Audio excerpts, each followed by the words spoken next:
குடும்பம் கைத்தள நிறைகனி அப்போடவள் பொறி கப்பியகரி முகன் அடிவே கட்டிடும் அடி அவர் புத்தியில் உரைபவர் கற்பகமன வினை கடிதேரும் மத்தமும் மதியமும் வைத்திடும் மரன் மகன் மற்பொரு தீரள் புய மதையானை மத்தள வைரனை உத்தமி புதல்வனை மட்டவில் மலர் கொடு பணிவேனே முத்தமிழ் அடைவினை முற்படுகிறிதன் முற்பட எழுதிய முதல்வோனே முப்புறம் எரி செய்த அச்சிவனுரை ரதம் அச்சது பொடி செய்த அது தீரா துயரது கொண்டு சுப்பிரமணிபடும் அப்புணம் அதனிடைவமாகி அக்குறமகளுடன் அச்சிறு முருகனை அக்கணமனமருள் பெருமா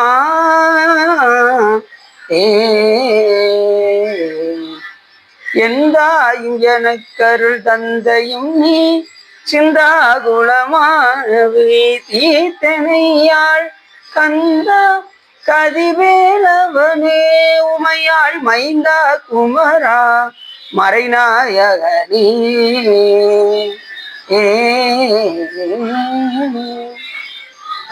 புலியர்கோன் பொழித்த புகையர்கோன் கடல் போற்றி ஆளுமிசை கல்மிதப்பில் அணிந்த பிரான் அடி போற்றி வாலி திருநாவலூர் வன்தொண்டர் பதம் போற்றி கோழிமொழி திருவாதூரர் திருத்தாள் போற்றி உச்சிட்டும் எல்லாம் வல்ல சிவகாமியம்பளுடன் ஐயா வைத்தியநாத சுவாமியோட பெரும் கருணையினாலே நாம் ஸ்ரீபுரம் என்னும் திருவாரூர் தியாகராஜ பெருமானுடைய லீலையை இன்று இந்திரனை காத்தருளிய லீலை பற்றி சிந்திப்பதற்கு திருவருளும் குருவருளும் அடியார்களும் பற்றியுள்ளது. நான் எப்போதும் ஒரு பாடலை சிந்தித்து விட்டு செல்வோம். அதன் அடிப்படையில் என்று நீரணி மேனியனாய் நிரம்பா மதிசூடி நீண்ட ஆரணி வார்சடையான் ஆரூர் இனிது அமர்ந்தான் சேரணி மா மலர்மேல் பிரம்மன் சிரம் அழிந்த செங்கன் ஏரணி வெல்கொடியான் அவன் எம் பெருமானே என்று அருமையாக பாடுகின்றார் நம்ம ஞான சம்பந்தர். இந்த பண்ணல வேற ஒன்று நட்டப்பாடி பண்ணு அருமையா இருக்கும். சார் நட்டப்பாடி ஊர் போயிட்டு வந்துட்டீங்களா சார்?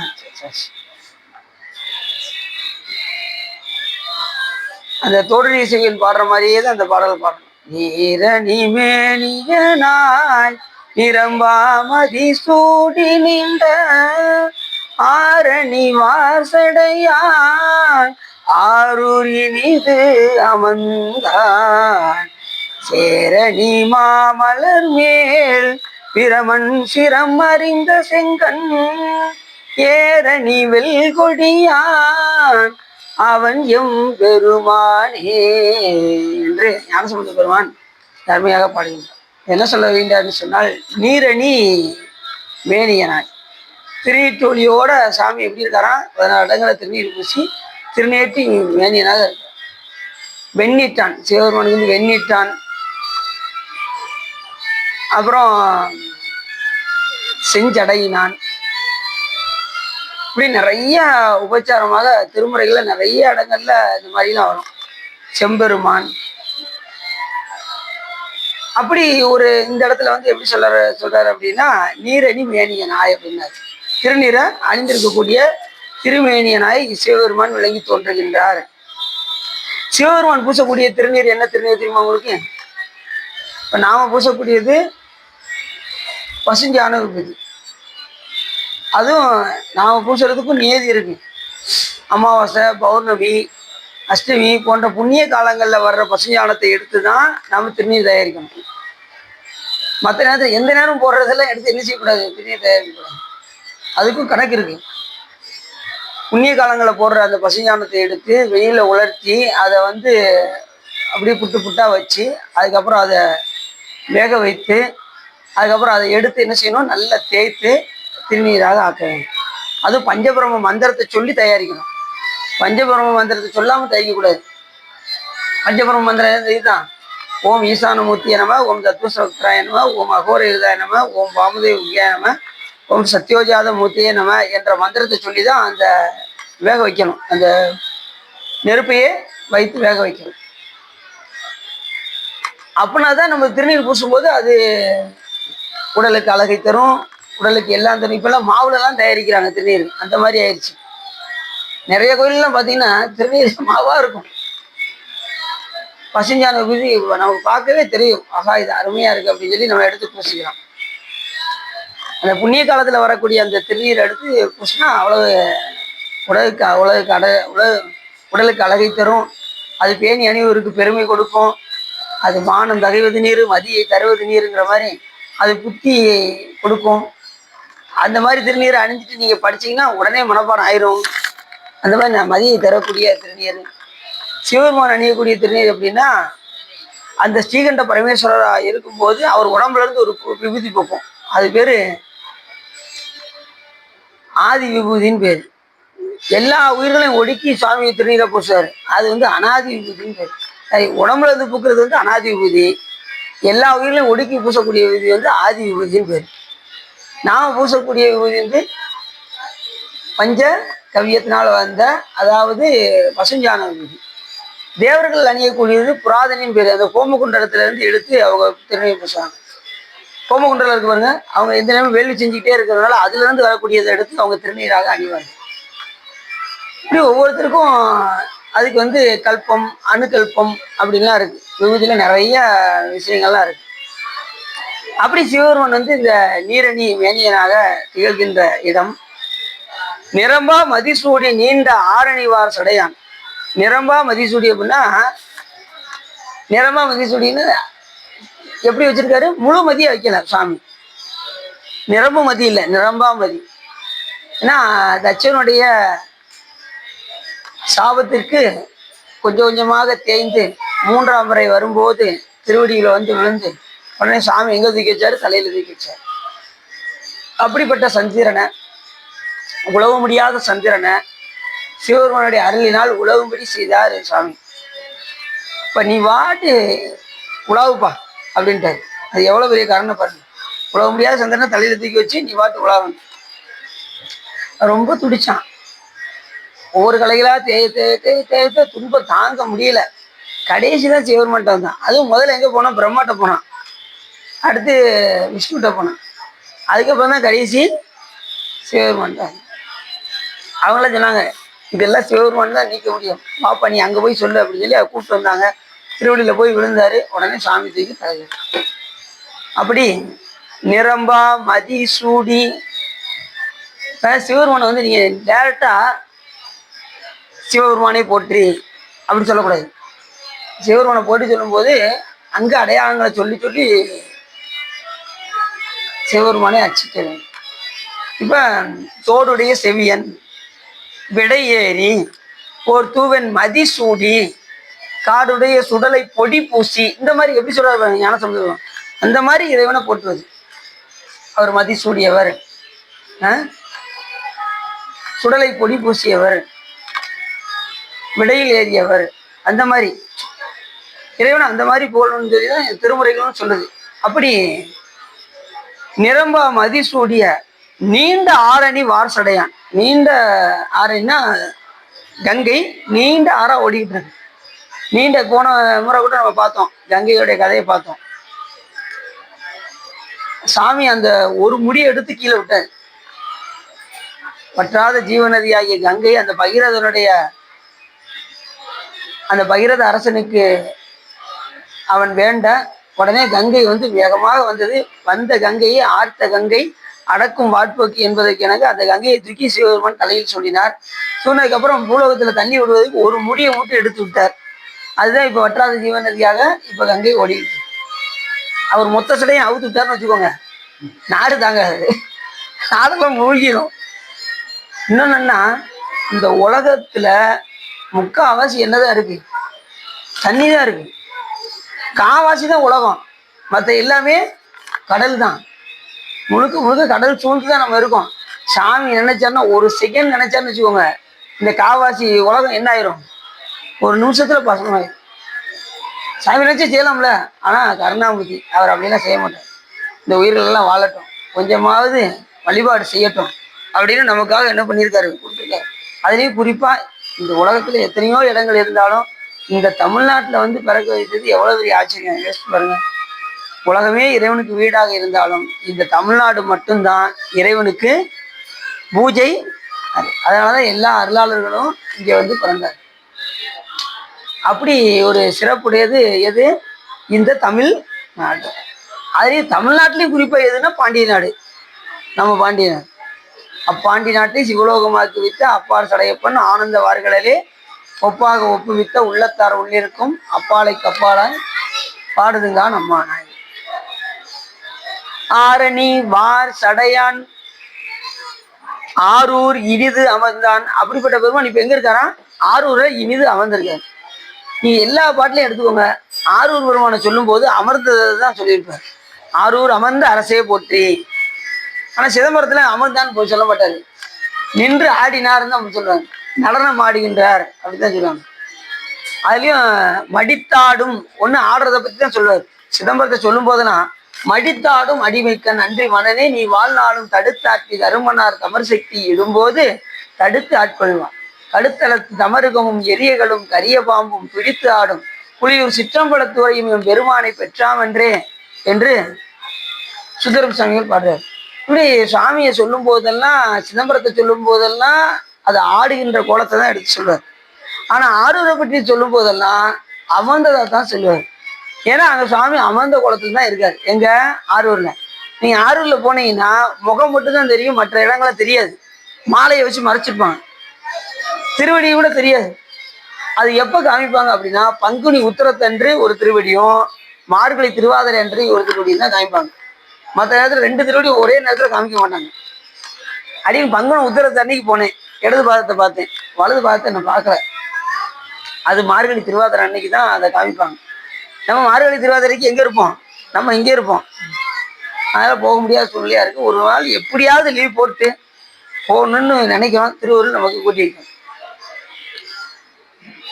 அப்படி ஆரூர் இனிது அமர்ந்தான். அங்க நல்ல இனிமையா இருந்து அமர்ந்து சுவாமி அருள் செய்கின்றார். எத்தனையோ திருவிளையாடல்கள். 301 வருஷத்துக்கு எத்தனை நாள்? 324 ஒரு திருவிளையாடல். 324 லீலைகள் பண்ணியிருக்காரு சாமி. இப்போ நம்ம எத்தனை வந்திருக்கோம்? 18ஆவது தான் வந்திருக்கோம். இன்னும் எத்தனை போகணும்? இன்னும் 300 சீட்டு போகணும். போவோம். திருவள்ளூர் மது கொட்டி ஒன்றும் அவசரமே போக வேண்டாம், வராமல் எடுக்கணும். திருவள்ளூர் நம்ம கூட்டிக்கும். எல்லாம் யோசிக்காங்க, இவர் முடிச்சிருவாரா? நம்மளால முடிக்க முடியாது, திருவள்ளூர் தெரிஞ்சா முடிக்கலாம். அப்படி எதையுமே நம்ம கஷ்டமா நினைச்சோம்னு வச்சுக்கோங்களேன், நமக்கு கஷ்டமா தான் இருக்கும். வழிபாடை கஷ்டமா நினைச்சோம்னா கஷ்டமா தான் இருக்கும், வழிபாடு பண்ணவே முடியாது. காலையில இருந்துச்சு கோயிலுக்கெல்லாம் போகணுமாங்க, கோயிலை சுத்தணுமாங்க, பாட்டு பாடணுமாங்க அப்படின்னோம்னா ஒண்ணுமே செய்ய முடியாது. ஒரு வேளை மகன் வீட்டிலே உட்காந்துக்க வேண்டியதுதான். எல்லாம் கஷ்டமா நினைக்கக்கூடாது, சுகமா நினைக்கணும். சுமையா நினைக்கவே, எல்லாத்தையும் சுகமா நினைச்சோம்னா எல்லா காரியத்தையும் நம்ம பண்ணிக்கிட்டே இருக்கலாம். இது எடுக்கும்போது சொன்னாங்க, இந்த திருவாரூர் தியாகராஜனுடைய லீலையை இதை சொல்லலாம்னு நினைக்கிறேன்னு சொன்னேன். அது ஒரு அடியா சொன்னாங்க, சுவா 365 நீங்க என்னைக்கு பேசி என்னைக்கு முடிக்க நம்ம கையில இல்லை. சாமி திருவள்ளுவர் கூப்பிட்டு வச்சதுன்னா நம்ம என்ன செய்யலாம்? திடீர்னு வாய்ப்பு கிடைச்சா தினசரி கூட கடைசி நேரத்துல சொல்ல வாய்ப்பு கிடைச்சாலும் சொல்லுவோம். என்ன சார் திருவள்ளுவர் கூட்டி எப்பப்பெல்லாம் சாமி கூட்டிக்கிறாரோ அப்பப்பெல்லாம் நம்ம சொல்லியாங்க. இன்னொன்னுன்னா, நமக்கு அந்த 1 மணி நேரம் பொழுது நமக்கு சிவ பொழுதா போகுதா, 1 மணி நேரம் 1.5 மணி நேரம் சிவ பொழுதா போகுதா, சாமியுடைய புகழை கேட்குறோமா?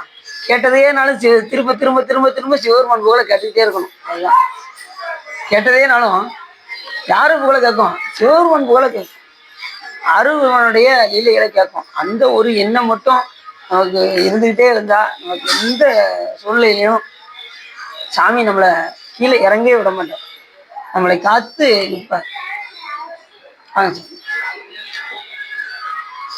அதனால எதையுமே நம்ம என்ன செய்யக்கூடாது? கஷ்டமாக நினைக்கக்கூடாது. எல்லாமே எளிதுதான், பெருமானுடைய கருணையினால எல்லாம் எளிது. சேரணி மா மலர் மேல் பிரமன் சிரம் அளித்த சேற்றில் வந்த மாமலர் எது?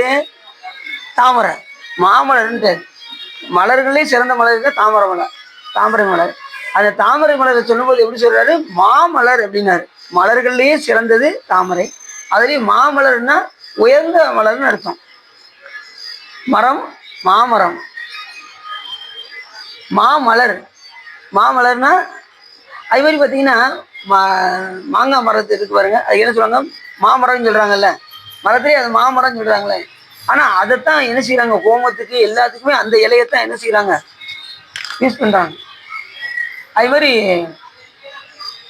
3 பழங்கள்ல முக்கியமான பழத்துல மா வந்துடும். மா, பலா, வாழை தானே. முப்பழத்துல எது வரும்? மா, பலா, வாழை. அதே மாதிரி ஹோமத்துக்கு மாவிலை தான். அதனால அந்த மான்னு சொல்லிட்டாலே அதுக்கு சிறப்பு அதிகம்னு அர்த்தம். அதே போல இப்ப மாமலர் அப்படின்னு சொல்லியாச்சுனாலே இந்த மலருக்கு சிறப்பு அதிகம்னு அர்த்தம். ஏன் அப்படின்னா இந்த தாமரைக்கு சிவபெருமானே அதிதெய்வம். ஒவ்வொரு மலருக்கும், ஒவ்வொரு செடி கொடிகளுக்கும், ஒவ்வொரு பூக்களுக்கும் ஒரு அதிதெய்வம் உண்டு. அதே போல இந்த தாமரைக்கு சிவபெருமானே அதிதெய்வம். அதே போல இந்த ருத்ராட்சத்துக்கு அதிதெய்வம் யாரு? சிவபெருமானே அதிதெய்வம். அதனாலதான் இந்த ருத்ராட்ச சிறப்பு. இது அவங்களுக்கு அப்படி இந்த மாமலர் பங்கஜம் அப்படிம்பாங்க. பங்கஜம்னாலும் தாமரை தான், மாமலர்னாலும் தாமரை தான். அது மாதிரி அள்ளிக்கமலத்து அயனுமாலும் அல்லாதவரும் அமரர்கோனும் சொல்லி பரவும் நாமத்தானே சொல்லும் பொருளும் இறந்த சுடர் நெல்லிக்கனியை தேனை பாலை நிறையின் அமுதை அமுதின் சுவையை புள்ளி புணர்வது என்று கொள்ளோ என் பொல்லா மணியை புணர்ந்தே அப்படின்னு மாணிக்காசு பெருமானும் சொல்றாரு. அந்த கமலத்திலே அள்ளிக்கமலம்னு வேற தனியா இருக்கு. அள்ளித்தாமரை அப்படிம்பாங்க. அள்ளி பார்த்துருக்கீங்களா? அது ஒரு சாமிக்குரிய மலர் தான். அந்த கமலத்திலே சிறந்தது அது ஒரு அள்ளி கமலம். அது ரொம்ப அருமையா இருக்கும். பாதி சிகப்பாகவும் பாதி வெள்ளையும் அப்படி இருக்கும், விரிஞ்சு நல்லா இருக்கும். அது அதிகாலையில் அது உதிக்கும் போது பார்த்தீங்கன்னா சேட்டி நுழைத்த செந்தாமரைன்னு நம்ம அங்கே தான் பார்க்கணும். தாமரையெல்லாம் அப்படி விரிஞ்சு சூரிய ஒளி பட்டதும் அப்படி விரிஞ்சு இருக்கும். அது அவ்வளோ அருமையா இருக்கும். சில இடங்கள் மொட்டா இருக்கும், மொட்டு விட்டு இருக்கும். அதை பறிச்சுட்டு வந்து நாம விரிக்கும் போது இன்னும் ஒரு அழகா இருக்கும் தாமரைகள்லாம். மாமலர் மேல், அந்த மாமலர் மேல அமர்ந்திருக்கக்கூடிய பிரம்மன் சிரம் அறிந்த. எதனால சிரத்தை அறிஞ்சாரு? எனக்கும் 5 முகம், சிவபெருமானுக்கும் 5 முகம். சொன்னது எந்த முகம்? பிரம்மாவுக்கு எந்த முகம்? உச்சி முகம். உச்சி முகம் தான் என்ன சொல்லுச்சு? எனக்கும் 5 முகம், சிவபெருமானுக்கும் 5 முகம். நான் எதுக்கு சிவபெருமான தொழணும்னு சொன்னாரா பிரம்மா? உடனே சாமி என்ன பண்ணாரு? பைரவர் அனுப்பிச்சிட்டாரு. அந்த எந்த முகம் சொன்னதோ உச்சி முகம் சொன்னதுல உச்சி முகத்தை கிள்ளி கொண்டு வந்து சாமி கீழே கொடுத்து. அதுக்கப்புறம் அவருக்கு எத்தனை முகம்? 4 முகம். பிரம்மா தான் பூலகத்துல திருவள்ளுவராக வந்தது, மறந்துடக்கூடாது. இப்பயும் நீங்க ஸ்கூல்ல போய் அந்த சின்ன பிள்ளைலாம் படிப்பாங்கல்ல, அந்த புக்கை நீங்க வாங்கி பார்த்தீங்கன்னா எல்லா இதுலையுமே திருக்குறள் இருக்கும். அதுல இயற்பெயர் என்னன்னு கேட்டீங்கன்னா அதுல 4 முகம்னு போட்டிருக்கும். திருவள்ளுவருக்கு இயற்பெயர் 4 முகம். 4 முகம்னா யாரு? பிரம்மா. பிரம்மா தான் பூலகத்துல திருவள்ளுவராக வந்தது. சரஸ்வதி தேவி தான் பூலகத்துல ஔவையாராக வந்தது. இப்படி எல்லா தெய்வமே வந்து. அது மாதிரி மாரியம்மன் பூலகத்துல எப்படி வந்திருக்காங்க சொல்லுங்க பார்ப்போம். ரேணுகா தேவி. ரேணுகா தேவி வடநாட்டுல அதை நல்லா கொண்டாடுவாங்க. ரேணுகா தேவிங்கிறது நாம மாரியம்மன் சொல்றோம். பரசுராமருடைய தாய் தான் ரேணுகா தேவி என்றும் மாரியம்மன் என்றும் நாம அழைப்போம். ஆளை பார்க்க முடியல, ஃபாரின் வரைக்கும் போயிட்டு வந்தேன் அப்படிங்கிறீங்களா? சரி, அப்படியா? சரி சரிங்க சார்.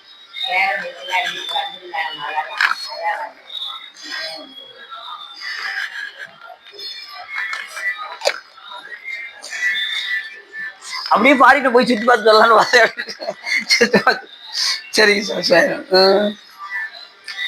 அப்படி மாமலர் மேல் பிரம்மன் சிரம் அறிந்த, அதாவது எந்த தலை ஆணவத்தோடு சொல்லிச்சோ அந்த தலையை மட்டும் சாமி கொய்து. அதைத்தான் சுவாமி என்ன பண்றாரு? உண்பலிக்கு உலர்வான். அதை வச்சுதான் திருவோட கையில வைத்து பிச்சை பாத்திரம் எந்துகின்றார் சிவபெருமான். நானார் என் உள்ளமார் ஞானங்களால் என்னை யார் அறிவார்? வானோர் பிரான் என்னை ஆண்டினில் மதிமயங்கி ஊனார் உடைதலையில் உண்பளித்தே அம்பளவன் தேனார் கமலமே சென்றுதாய் கோத்தும்பி. உண்பலிக்கு உழல்வானே, அது எதை வச்சிருக்காரு? பிரம்மாவுடைய கபாலத்தை தான் என்ன செஞ்சிருக்காரு சுவாமி திருவோடாக ஏந்தி. அவர் வந்து எதை கேட்பார் நம்ம கிட்ட? பிச்சை பாத்திரம் ஏந்தி சிவபெருமான் எதை வந்து கேட்பார் நம்ம கிட்ட? நம்மளுடைய வினைகளை என்பதை மறந்துடக்கூடாது. நம்ம வினையை வாங்க வந்தா கைச்சடியா இருக்கு கிளம்புப்பா அப்படிங்கிறோம். முடிந்த அளவுக்கு நாம தர்மம் செய்யணும். சரி. ஏரணி வெல்கொடியான் எது மேல ஏறிருக்காரு? விடை வாகனத்துல ஏறிருக்காரு. அதுதான் அதுக்கு ஏறுன்னு பேரு. விடை வாகனத்துக்கு என்ன பேரு? காளை வாகனத்துக்கு ஏறு. ஏரணி வெல்கொடியான். அது கொடியாக நந்தி கொடின்னு உண்டு. யாருக்கு? சிவபெருமானுக்கு இருக்கக்கூடிய கொடிக்கு என்ன பேரு? நந்தி கொடி. அது ஏரணி கொடின்னு பேரு. இப்ப நம்ம கோயில்ல, திருக்கோயில வந்து கொடி ஏற்றும் போது எதை ஏத்துறாங்க தெரியுமா உங்களுக்கு? பாத்துருக்கீங்களா? நந்தி இருக்கும், பாத்தீங்கன்னா தெரியும். அந்த நந்தி எந்த நந்தி? நம்ம ஆன்மாக்களை மையமாக வைத்த நந்தி. அதுதான் அங்க இந்த கொடியில இருக்கும். இந்த நந்தி தான் அங்க வச்சிருப்பாங்க. இந்த நந்தியை வாயை கட்டிடுவாங்க, பாத்துருக்கீங்களா? இதுக்கு வாயை கட்டிட்டு இந்த நந்தி எங்க போயிடும்? அங்க கொடிக்கு போயிடும். நல்லா கவனமாக இருக்கும். நீங்க திருவிழா அப்ப இந்த நந்திக்கு வாயை கட்டிடுவாங்க. அந்த நந்தி வந்து அங்க கொடியில வந்துடும். சாமியோட விமானம் மேல இருக்கும். அதுக்கு ஈக்குவலா எது இருக்கும்? இந்த கொடிமரம் இருக்கும். கீழே இருந்து இந்த கொடிமரத்தை ஏற்றுவாங்க மேல. இந்த ஆன்மாவானது அப்படியே கொஞ்சம் கொஞ்சமா மேலேறி மேலேறி மேலேறி மேலேறி மேறி எங்க போகும்? கொடிமரத்தினுடைய உச்சிக்கு போகும். அது எதுக்கு ஈக்குவலா இருக்கு? சாமியுடைய விமானத்துக்கு ஈக்குவலா இருக்கு. அப்ப இந்த உயிர்களை சிவபெருமான் கேவல நிலையில இருந்த இந்த உயிர்களை கொஞ்சம் கொஞ்சமா மேலேற்றி தன்னிலைக்கு உயர்த்துகின்ற அந்த தத்துவத்தை தான் நாம கொடிமர தத்துவம்னு சொல்றோம். புரியுது உங்களுக்கு? அதுதான் நமக்கு வெல்கொடியான், அதாவது ஏரணி கொடியான்னா என்ன அர்த்தம்? அந்த நந்தி கொடியைத்தான் நமக்கு ஏற்றி காட்டுவார்கள். ஏற்கனவே உங்கள்கிட்ட சொன்னேன் 7 வகை நந்தி. அதுல இது என்ன நந்தி? ஆன்ம நந்தி, அதிகார நந்தி, அப்புறம் குடமுலா நந்தி, அப்புறம் இந்திர நந்தி. அந்த நோட் எடுத்துட்டு இல்லையா? பிரம்ம நந்தி. அன்னைக்கு வேகமா குறிப்பு வடகட கடை எழுதுனாங்க. அடுத்தது மறந்துட்டீங்க. சரி, இந்திர நந்தி, பிரம்ம நந்தி, மால்விடை, அறவிடை, அதிகார நந்தி, ஆன்ம நந்தி, குடமுலா நந்தி. மொத்தம் 7 வகை நந்தி. சில கோயில்ல 2 இருக்கும், சில கோயில்ல 4 இருக்கும், சில கோயில்ல 7 இருக்கும். சரி, அப்படி இந்த பாட்டுல அருமையா சொல்றாரு. அவன் எம் பெருமானே, இதெல்லாம் அணிந்திருக்கக்கூடிய பெருமான், ஆரூரில் இனிது அமர்ந்திருக்கக்கூடிய பெருமான், திருநீட்டினை அணிந்திருக்கக்கூடிய பெருமான், பிறையை சூடி இருக்கக்கூடிய பெருமான், நீண்ட ஆரணியாக கங்கையை தலையில் வைத்திருக்கக்கூடிய பெருமான். இப்ப அருள் செய்கின்ற இடம் எது? திரு ஆரூர். அவரே முழுமுதற் பொருள் என்று இந்த இடத்துல ஞானசம்பந்த பெருமான் மிக அருமையாக சொல்கின்றார். இப்ப நம்ம கதைக்குள்ள போயிட போறோம். இந்திரனை காத்து அருளிய லீலைன்னு பார்க்க போறோம். என்ன அப்படின்னா, ஒரு சமயம் சூதர்மையில் இருந்து கொண்டு சொர்க்கலோகத்தை ஆளும் இந்திரன் தனது தந்தையாகிய கச்சிப்ப பிரஜாபதியின் முகத்தில் இருந்து பிரம்ம கைவர்த்த புராணம். இந்த பிரம்ம கைவர்த்த புராணத்துலதான் நமக்கு என்ன வருதுன்னா நம்ம கோயில் புராணம் வருது, மறந்துடக்கூடாது. மொத்தம் 18 புராணங்கள்ல பிரம்மாவுக்குரிய புராணம் இருக்கு பாருங்க, பிரம்ம கைவர்த்த புராணம். சூரிய புராணம் இருக்கு, பிரம்ம கைவர்த்த புராணம் இருக்கு. அந்த பிரம்ம கைவர்த்த புராணத்துலதான் நம்ம மடவாளத்துல உள்ள வரலாறு அதுலதான் வருது. அப்படி பிரம்ம கைவர்த்த புராணத்தையும் பிரம்மா வைத்திருந்த புராணத்தையும் ஸ்காந்த புராணம், கந்த புராணத்தையும் சிவ ரகசிய புராணத்தையும், இந்த சிவ ரகசியத்துலதான் கந்த புராணத்துடைய விரிவு வரும். சிவ ரகசிய காண்டம் அப்படின்னு இருக்கு.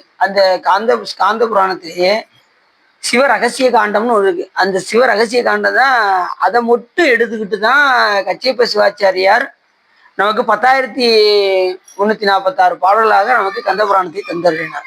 எது? இந்த சிவ ரகசிய காண்டத்துல. அப்ப சிவபெருமான் வேற இல்ல, முருகப்பெருமான் வேற இல்லைன்னுங்கிறது நமக்கு அந்த கந்த புராணத்தில் நமக்கு தெரியும்.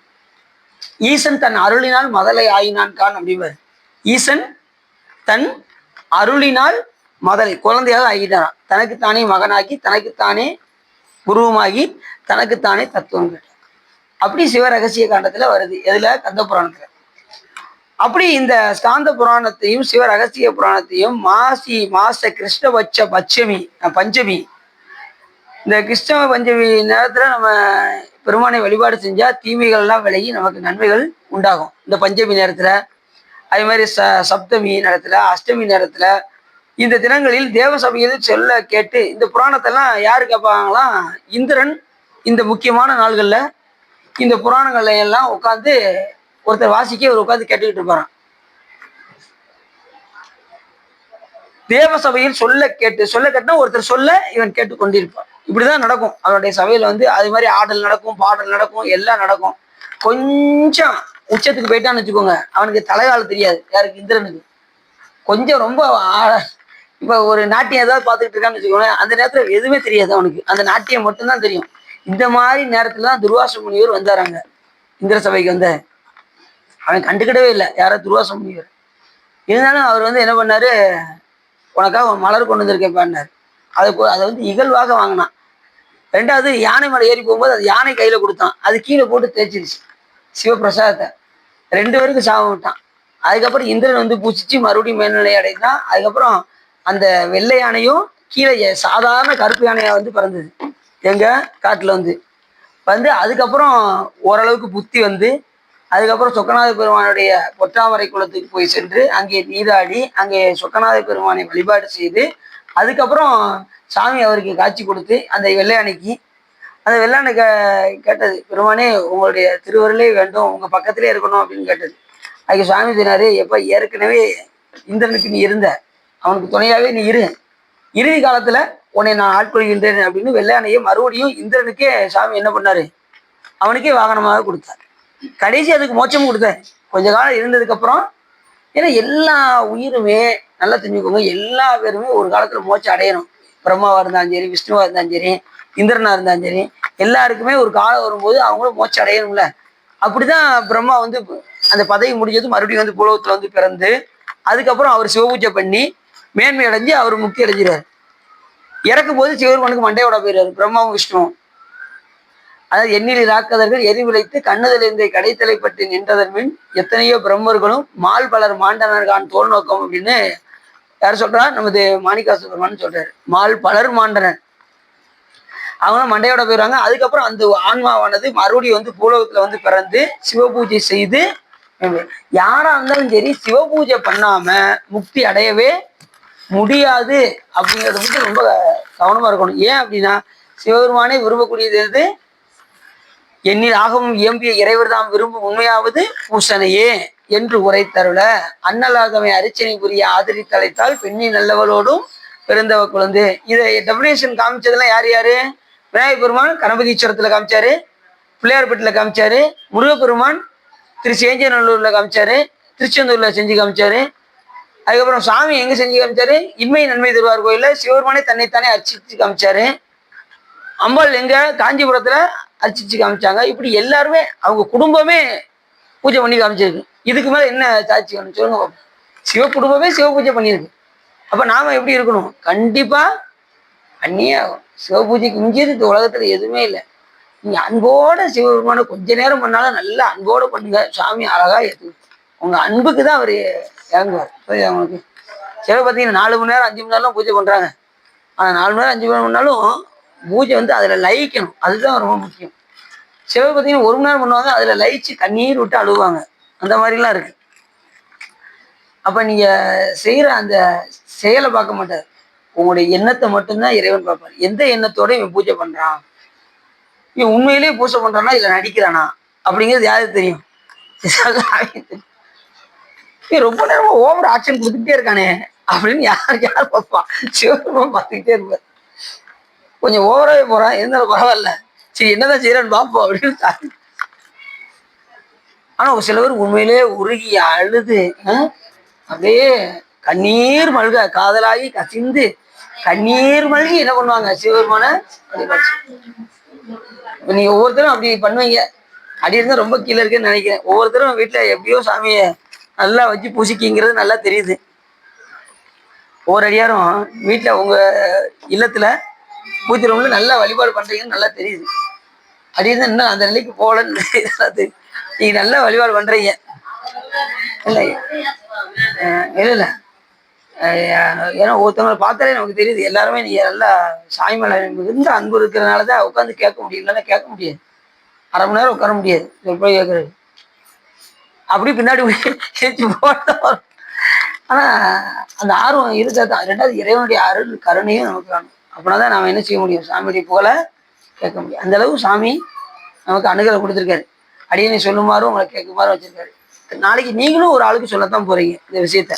சுவாமி வந்து திருவாரூர் தியாகராஜ பெருமான் இந்த மாதிரி லீலைகள்லாம் செஞ்சிருக்காரு அப்படின்னு அடியாரெல்லாம் உட்காரும்போது இந்த மாதிரி பேசணும். மற்ற விஷயங்கள்லாம் தவிர்த்துட்டு, உலக விஷயங்கள்லாம் தவிர்த்துட்டு சாமியை பத்தி உட்காந்து பேசணும். சாமி அந்த கோயில் எப்படி இருக்காரு, இந்த கோயில் எப்படி அருள் செஞ்சாரு, திருவாரூர்ல 325 திருவிளையாடல் நடத்திருக்காரு, அதுல ஒரு திருவிளையாடல் பார்த்தீங்கன்னா இந்தருணை காத்தருளிய லீலை இருக்கு பாருங்க அப்படின்னு சாமியுடைய புகழை விரித்து விரித்து பேசணும். அடியாரெல்லாம் அப்படிதான் இருப்பாங்க, சாமியுடைய புகழை விரித்து பேசுவார். சிரிப்பார் கழிப்பார் தேனிப்பார் திரண்டு திரண்டு உன் திருவார்த்தை விரிப்பார் கேட்பார் மெச்சுவார் வெவ்வேறு இருந்து உன் திருநாமம் தரிப்பார் பொன்னம்பலத்தாடும் தலைவா என்பார் அவர் முன்னே நரிப்பாய் நாயன் இருப்பேனோ நம்பி இனித்தான் நல்காயே. நல்காதொழியா நமக்கென்று ஒரு நாமம் பிதற்றி மல்கா வாழ்த்தா வாய்குளரா வணங்கா மனத்தால் நினைந்து உருகி பல்கால் உன்னை பாவித்து பரவி பொன்னம்பலம் என்றே ஒழுகா நிற்கும் உயிர்க்கு இறங்கி அருளாய் என்னை உடையானே அப்படின்னு யார் சொல்றான்? மாணிக்கா சொல்றான்னு சொல்றாரு. அந்த அளவுக்கு ஒருத்தர் உருகி உருகி வழிபாடு பண்றாங்க அடியார்கள் எல்லாம். நாமளும் சாமிட்டு அதுதான் கேட்கணும். பெருமானே உன்னை நினைந்து நினைந்து மாணிக்காச பெருமான் சொல்றாருல, உற்றாரை யான் வேண்டேன், ஊர் வேண்டேன், பேர் வேண்டேன், கற்றாரையும் யான் வேண்டேன், கற்பனவே இனி அமையும் குற்றாலத்து அமர்ந்துரையும் கூத்தா உன் குறைகளற்கே கற்றாவின் மனம் போல கசிந்து உருக வேண்டும். சாமிட்டு அப்படிதான் கேட்கணும், கசிந்து உருகிற மாதிரி வேண்டும். அப்படி இந்த மாதிரி புண்ணிய காலங்கள்ல உட்கார்ந்து 4 தினங்களிலும் தேவ சபையில் சொல்ல கேட்டு பரமானந்தம் அடைந்து மறுநாட்கள் கைலாசகிரியில் விளங்கும் மகாதேவனை பணிய வேண்டும் என்ற கருத்துடன் இப்ப கைலாசபதிக்கு போய் பெருமானை போய் வழிபாடு செய்ய வேண்டும் என்று யார் விரும்புறா? இந்திரன் விரும்புறான். ஏன் கைலாசபதிக்கு போகணும்னு சொல்றான்? இப்ப என்ன புராணம் கேட்கிறான்? ஸ்காந்த புராணம், சிவபெருமானுடைய சிவ ரகசிய காண்டம் இதெல்லாம் கேட்கறதுனால சுவாமியை போய் வழிபாடு பண்ண வேண்டும் என்கின்ற விருப்பம் வருது. அப்ப சிவபெருமானுடைய புகழை கேட்டா தான் அவரை வழிபாடு பண்ணணுங்கிற எண்ணம் நமக்கு வரும். அது இப்ப இந்த இதுல தெரியுது அவங்களுக்கு. அப்ப அந்த புராணங்கள் எல்லாம் கேட்க கேட்க பெருமானை போய் வழிபாடு செய்ய வேண்டும் என்கின்ற விருப்பம் இவருக்கு வருது. அப்ப கைலாச மலைக்கு நாம போகணும், அங்க பெருமானை போய் வழிபாடு செய்ய வேண்டும் என்று விரும்பி கூட யாரை அழைச்சிட்டு போறான்? இந்திராணியையும் சேர்த்து அழைத்து கொண்டு செல்கின்றான். இந்திராணி யார் தெரியுமா? பக்கத்து வீட்டுக்கார இருக்குமோ? இந்திரனுக்கு பக்கத்து வீடா இருக்குமோ? இதாவது பரவாயில்ல, ஒரு சொற்பொழிவை காட்டேன், அது எல்லாரும் ஜீரணிக்க முடியல. இந்திராணி யாரு அப்படின்னு கேட்டேன், அவங்க அத்தை தானே அப்படின்னா. இந்திரனுக்கு அத்தை இந்திராணியா? அவருடைய அவருடைய மனைவி இந்திராணி. இந்த மாதிரி ஒரு கேட்கும் போது சில பேர் ஒவ்வொருத்தரும் ஒரு ஐடியா சொல்லுவாங்க. ஓ இப்படி இருக்கலாமோ, அத்தையாவும் இருக்கலாமோ அப்படிங்கிற மாதிரி. அப்படிதான் ஏற்கனவே கிட்ட ஒரு கதை சொன்னேன். இந்த நகலங்கிற ஒருத்தன் 100 அஸ்வமேத யாகம் செஞ்சு இந்திரனா போய் பிறந்து அந்த பதவியில உட்கார்ந்தது. அவனுக்கு யாரை பார்க்கணும்னு ஆசை வந்துருச்சு? இந்திராணியை போய் பார்க்கணும்னு ஆசை வந்துருச்சு. சப்த ரிஷிகள்லாம் அவனை பல்லக்கில் வச்சு கொண்டு போனாங்க. சர்ப்ப சர்ப்ப அப்படின்னா அந்த ரிஷிகளெல்லாம் பார்த்து, யார 7 ரிஷிகளை பார்த்து சர்ப்ப சீக்கிரம் போங்க சீக்கிரம் போங்க, நான் இந்திராணியை பார்க்கணும் அப்படின்னா அந்த அத்தனை பேர் நீ சர்ப்பமாக இருக்க கடவாய் அப்படின்ட்டாங்க. யார? அந்த நகுலனை. நீ சர்ப்பம்னா என்னது? பாம்பு. அதுக்கப்புறம் மண்ணுலகத்துல பாம்பா பிறந்து அத்தனை பேரும் அடிச்சே கொண்டாங்க. யார? அந்த நகுலனை. பெண்ணுக்கு ஆசைப்பட்டு பூலகத்துல அடிச்சு இறந்து போனோம். அப்ப எப்படி இருக்கும் பாருங்க. அதனால எதுக்குமே நாம ஆசையோ விருப்பமோ கொள்ளக்கூடாது. நம்மளுடைய விருப்பம் எல்லாம் பெருமானை அடைய வேண்டும், சிவபெருமானை பூசிக்க வேண்டும், அவன் அடியாரோடு கூட வேண்டும், திருமுறைகள் பாட வேண்டும், திருப்பொழியை கேட்க வேண்டும், இந்த எண்ணம் மட்டுமே தான் இருக்கணும். வேற எந்த எண்ணமே நம்ம தலையிடக்கூடாது. குடும்பம் அளவுக்கு அது கொஞ்சம் கஷ்டம்தான். ஆனா சாமி என்ன செஞ்சா சாமி நமக்கு குட்டி. அப்படி கைலாச மலைக்கு தன்னுடைய மனைவி ஆகிய இந்திராணியை அழைத்து கொண்டு விமானம் ஏறி கைலாசத்துக்கு வந்தார். அங்கே விளங்கும் பசுபதி பிரானுக்கு தேவகங்கா ஜலத்தினால் அபிஷேகம் செய்து, சாமிக்கு எந்த ஜலம்? கங்கா ஜலத்தை எடுத்து கொண்டு போய் சாமி அங்க போய் கைலாசத்திலே போய் அபிஷேகம் பண்றான். தேவகங்கா ஜலத்தினால் அபிஷேகம் செய்து பிரதட்சண நமஸ்காரங்களை சாமி அப்படி வளம் தான். பிரதட்சணம்னா சுத்தி வருது. இப்ப நம்ம திருக்கோயிலுக்கு போகும்போது முதல்ல நாம என்ன செய்யணும் அப்படின்னா, சாமி வழிபாடு பண்றதுக்கு முன்னாடி முதல்ல பிரதட்சணம் ரொம்ப முக்கியம். சாமி சுத்துறதுக்கு முன்னாடி, சாமி வழிபாடு பண்றதுக்கு முன்னாடி முதல்ல வெளிப்பிரகாரத்துல போய் சுத்தி வந்துடணும். சுத்தி வந்ததுக்கு அப்புறம் கீழே விழுந்து கும்பிடணும். விழுந்து கும்பிட்டு தான் சுவாமியை போய் என்ன செய்யணும்? பார்க்கணும். அதே மாதிரி சிவபூஜை பண்றவங்க கடைசி ஜப சமர்ப்பணம் செய்து விட்டு ஜபம் பண்ணி சாமிக்கு அதை கொண்டு போய் வச்சு ஒரு மலரை கொண்டு அர்ச்சிச்சுட்டு அதுக்கப்புறம் எந்திரிச்சு இருக்கிற இடத்துல எந்திரிச்சு போய் சுவாமிய வலம் வரணும். பூஜை பண்ற இடத்த, அதாவது உங்க வீடு சிறுசா இருந்துச்சுன்னா இருந்த இடத்துல என்ன செய்யணும்? சாமி சுத்துற மாதிரி வலம் வரணும். இடம் நல்லா இருந்துச்சுன்னா நல்லா சாமியை போய் ஒரு 5 தடவை சுத்தி வரணும். எத்தனை முறை சுத்தி வரணும்? 1 3 5 7 9 வாங்க சார். 1 சுத்தினா பலன் கிடையாது. 1 சுத்தக்கூடாது. சுத்தினா 3 5 7 9 இந்த மாதிரி சுத்தணும். ஒருத்தர் வந்திருந்தாரு நம்ம கோயிலுக்கு. அவர் காலையில இருந்து 12 மணிக்கு நடசாத்திர வரைக்கும் சுத்திக்கிட்டே இருந்தார். என்னன்னா அவர் வந்து உலகத்தை நோக்கி வந்தார். அவர் எல்லா பூசையும் அந்தந்த நடக்க வேண்டிய பூசை கரெக்டா இது பள்ளி அடிச்சு நடக்கா அந்நேரம் பார்ப்பாரு. பார்த்து முடிச்சுட்டு சுத்திக்கிட்டே இருப்பாரு. அதுக்கப்புறம் இது காலசண்டி வருமா, சாமிக்கு நைவேத்தியம் கொடுக்குற பூஜையை பார்ப்பாரு. அப்புறம் சுத்தி வருவார். அதுக்கப்புறம் உச்சிக்கால பூஜை நடக்கும், அதை பார்ப்பாரு. அதுக்கப்புறம் சுத்தி வருவாரு. நடசாத்தனுக்கு அப்புறம் தான் வெளியில வருவார். அதுக்கப்புறம் வெளியில நின்றுட்டு இருப்பாரு. அதுக்கப்புறம் 4:30 மணிக்கு நடத்துறவங்க உள்ள போவாரு, சுத்திக்கிட்டே இருப்பாரு. அப்புறம் சாயரச்சை பார்ப்பாரு. சாயரச்சை முடிஞ்சது அதுக்கப்புறம் 2 சுத்துவாரு. கைலாச பூஜை வரும், அதை பார்ப்பாரு. அதுக்கப்புறம் சுத்தி வருவாரு. பள்ளியில பூஜை பார்ப்பாரு. முடிச்சுட்டு வெளியில வர வரைக்கும் என்ன சார் இப்படி நல்லா வழிபாடு பண்றீங்களே அப்படின்னு சொன்னா, இல்ல சோசியர் சொன்னாரு, எல்லா பூசையும் பார்க்கணும்னு சொல்லியிருக்காரு, சாமியை சுத்தி வர சொல்லியிருக்காரு, செல்வம் கொளிக்கும் இருக்காரு, செல்வம் நான் அதுக்காகத்தான் வந்தேன் அப்படின்னாரு. அப்ப செயல் பார்த்தீங்களா? அதாவது இப்ப அன்போட சுத்துறது வேற, என்ன காரணத்துக்கு சாமி வந்து எப்பயுமே காரணத்தை எண்ணத்தை தான் அறிவாரு, செயலை பார்க்க மாட்டாரு. இன்னைக்கு எத்தனை தடவை சுத்தினாலும் அவர் அதை பார்க்க மாட்டாரு. என்ன எதுக்காக சுத்துறான் சாமி பார்ப்பாரு. எதுக்கு சுத்தி சுத்தி வரான் ஓ இவன் டப்புக்காக சுத்துறான் போல தெரியுது அப்படின்னு யாருக்கு தெரியும்? சிவருமானுக்கு தெரியும். ஏன்னா நம்ம என்னதுக்கு நம்ம மனசுக்குள்ள தானே இருக்காரு, நம்ம உயிருக்கு உயிரா தானே இருக்காரு. அதனால அவருக்கு கட்டாயமா தெரியும். தெரியுங்களா? அப்ப எப்பயுமே சாமி எதை பார்ப்பாரு? செயலை பார்க்க மாட்டேன், எண்ணத்தை மட்டும்தான்.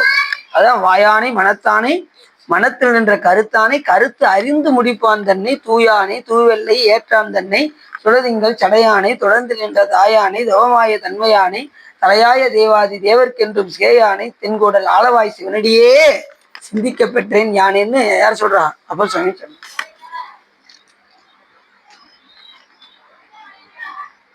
அப்ப மனத்தில் நின்ற கருத்தானே கருத்தறிந்து முடிப்பான் தானே. என்ன கருத்தோட போறோமோ அந்த கருத்தை சிவபெருமான் விட்டு வைப்பார். அதுபடி அவருக்கு செல்வம் கொளிச்சிருச்சு.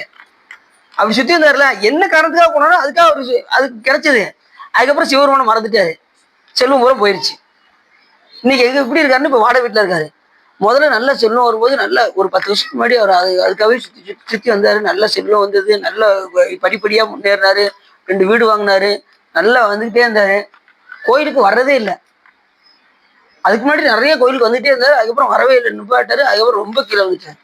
இப்ப வாடகை வீட்டுல இருக்காரு. இருக்கிற வீடெல்லாம் வித்துட்டு இப்ப எங்க இருக்காரு?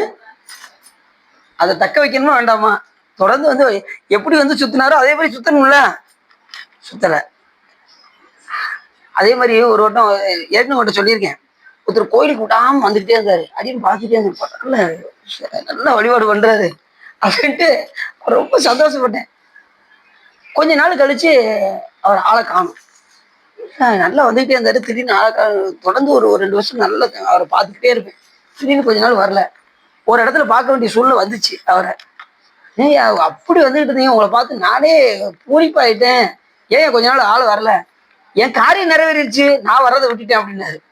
காரியம் அவர் காரியம் நிறைவேறினதும் விட்டுட்டாரா? அப்படி இருக்கக்கூடாது. அவர் உண்மையை சொல்லிட்டாரு.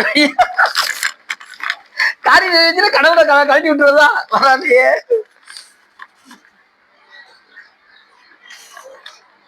அது கழட்டி விட்டு அது தக்க வைக்கணும்ல, அந்த செல்வம் நிலைக்கணுமா வேண்டாமா? அப்ப தொடர்ந்து சுவாமி வழிபாடு பண்ணதானே அது நிலைச்சு நிற்கும். யோசிச்சு பாருங்க.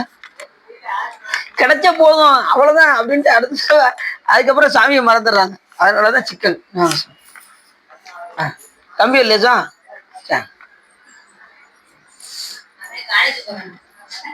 காலேஜுக்கா? அப்படியா?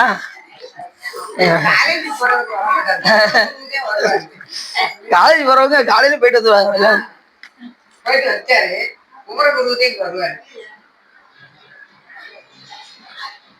அது மாதிரி சுவாமிக்கு மலர்களை கொண்டு அச்சிட்டாரு. யாரு? இந்திரன். சாமிக்கு கங்காஜலம் அபிஷேகம் செய்து அதுக்கப்புறம்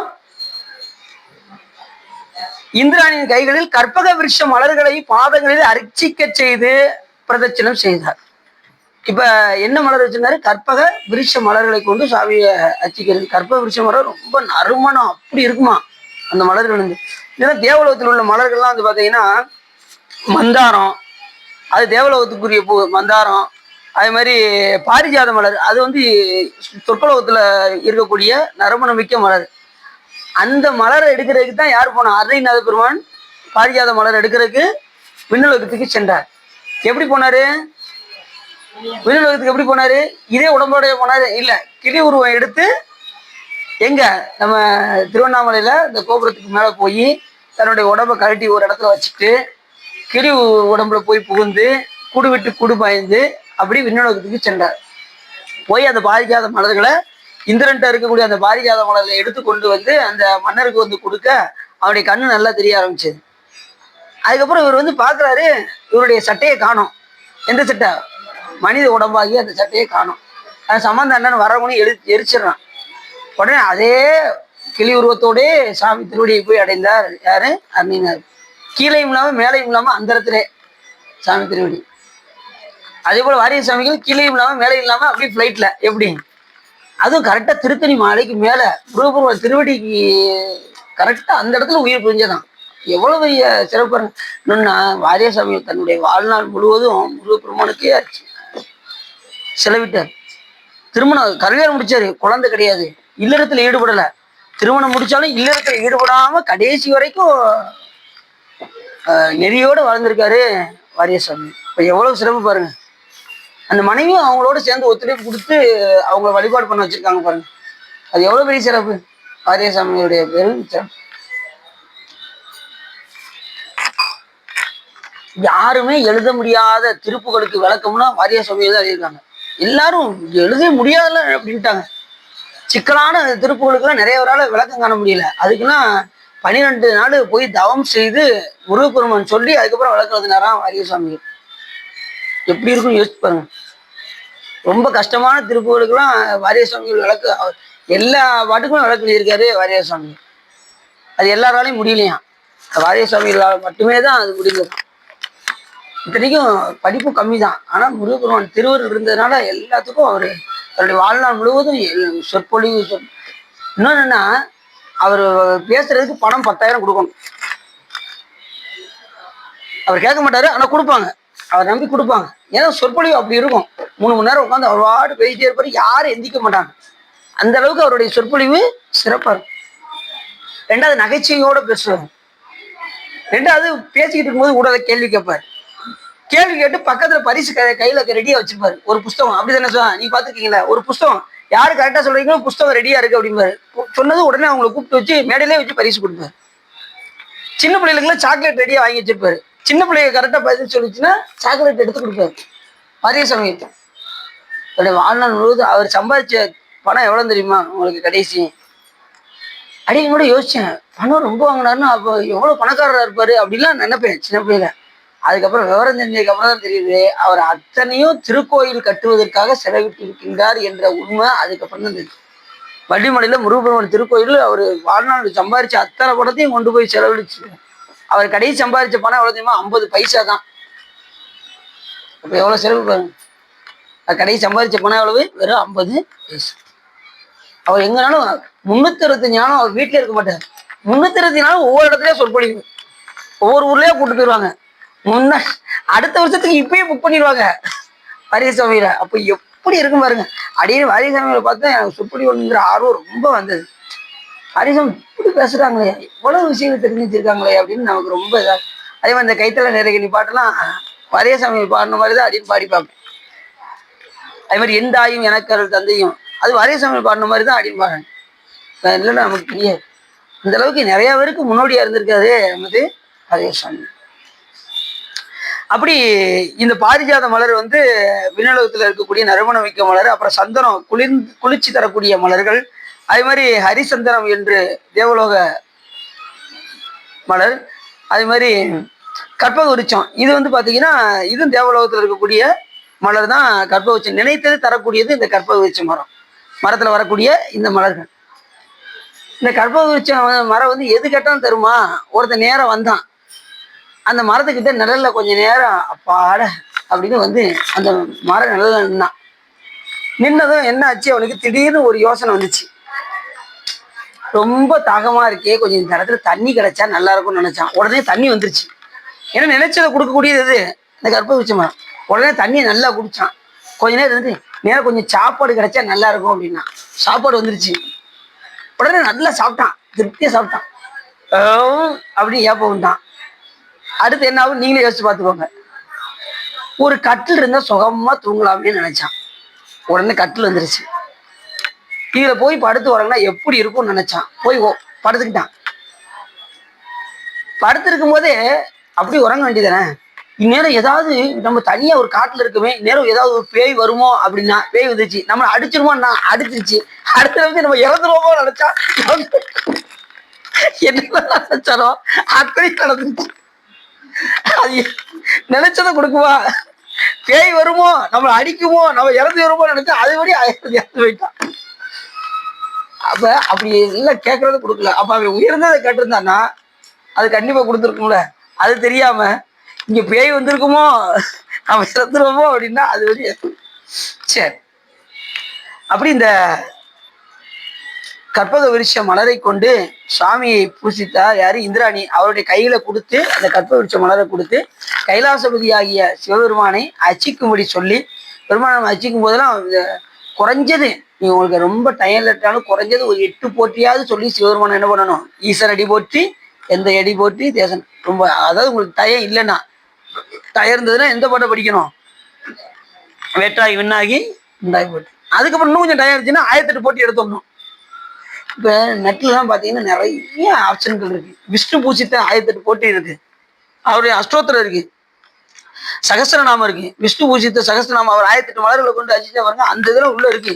அதெல்லாம் எடுத்து நீங்க இது போட்டு வச்சுக்கணும், ஜெராக்ஸ் போட்டு வச்சுக்கிட்டு வாய்ப்பு கிடைக்கும் போதெல்லாம் கொஞ்சம் கூட கொஞ்சம் டயம் இருந்துச்சுன்னா அந்த 1008 நாமத்தையும் என்ன செய்யணும்? சுவாமிக்கு சொல்லி அர்ச்சனை பண்ணணும். மலர்கள்னா பூவெல்லாம் வாங்கி நிறைய பறிச்சு வச்சுக்கிடணும். இல்லைன்னா கடையில கூட வாங்கி வச்சு அன்னைக்கு அதை மந்திரம் சொல்லி சுத்திப்படுத்தி அந்த மலர்களை கொண்டு சிவபெருமானை அர்ச்சிக்கணும்.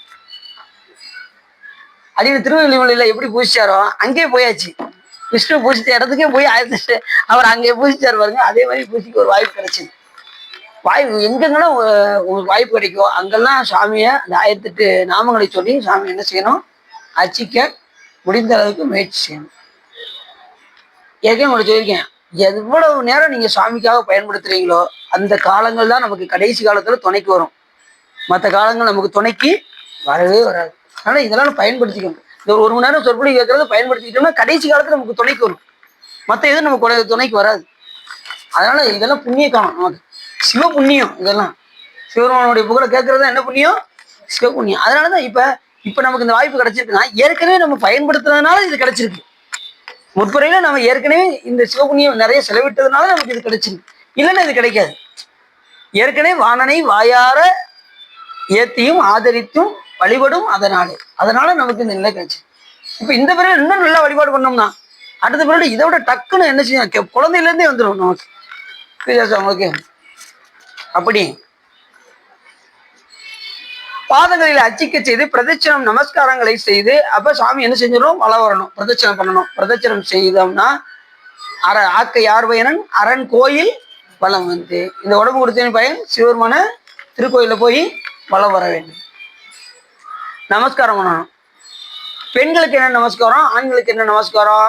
ஆண்களுக்கு 2 நமஸ்காரமே உண்டு. அட்டாங்க நமஸ்காரம் உண்டு, பஞ்சாங்க நமஸ்காரமும் உண்டு. ஏன்னா சுந்தரம் சுவாமிகள் ஒரு ஆரூருக்கு போகும்போது டக்குன்னு வேகமா போறதுக்கு பஞ்சாங்க நமஸ்காரம் பண்ணிட்டு போனார்னு சொல்லி சேக்கிலா சாமி சொல்றாரு ஒரு இடத்துல. சாமி போய் வேகமா பார்க்கணுங்கிற ஆர்வத்துல உடனே பஞ்சாங்க நமஸ்காரம் செய்து உள்ளே சென்றார் அப்படின்னு சேக்கிலா சாமி சொல்றாரு. அப்ப ஆண்கள் வந்து பஞ்சாங்க நமஸ்காரம்னா 5 உறுப்பு மட்டும் உடம்பு கீழே படுவது. அட்டாங்க நமஸ்காரம்னா 8 உறுப்பு கீழே தரையில் படுவது. பெண்கள் வந்து பஞ்சாங்க நமஸ்காரம் மட்டும்தான், அட்டாங்க நமஸ்காரம் பெண்களுக்கு கிடையவே கிடையாது. அப்படி கீழே குனிஞ்சு விழுகிறது மட்டும்தான்.